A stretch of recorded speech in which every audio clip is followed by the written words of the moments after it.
Insensitive people. I'd really like to know what happened to us as a society that we're expected to be sensitive to other people's emotions. I mean, seriously, am I your mother? Are we related? Am I the first person you've seen after feeling that you need a hug? Because that wasn't the case 5 minutes ago when you tried to pass me in the supermarket line, saying that there is an operating room full of staff and shit, waiting just for you to be operated to remove that zit on your butt. What an emergency, huh? So I hope you'll understand if I say there is a double standard going on with people we don't know, expecting us to be nice to them and not expecting themselves to treat you the same way. So you might, or might not, I don't care, understand if I wish for these kind of people to die, and not just because I want them dead, but for the chance to talk trash about them after they're dead, because, after they're gone, if we're honest, people hate people, but more than people hate people, they just can't stand it when you talk behind their backs, right? So how come it's not cool to talk about them after they die, while thinking that the coast is clear and there is no harm talking trash about the deceased that basically was a piece of shit and ruined your life,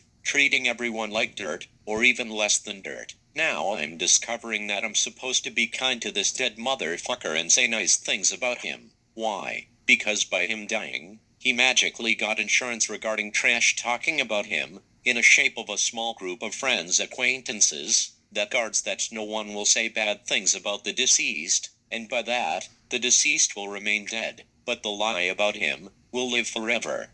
You don't always need to say something. People often think that they're expected to say something. People can't stand the silence, while I, for once, can totally appreciate it. Let's say that a relative of you die, alright, and there's a funeral, and people come, and after the funeral they might think that they need to say something to you, instead of just keeping quiet or going home right after, and it never sounds right, right? They come to you and say banal things, like, he was a great man, really, or she was an amazing woman. Are we talking about the same person? I mean, let's face it, nobody's perfect, alright, and when people die, his loved ones always tend to forget all the crap he gave them. Why? Because he's dead. Hitler's dead. Mussolini's dead. Stalin's dead. I'm sure that their loved ones came to their funeral and said that they were amazing men that changed the world, and frankly, they're right, but it was for the worst, the way worst, the worstest of the worstest. They changed the world for the most possible bad adjective that can be found in the English dictionary, and yet, people forget about eating shit from a deceased person,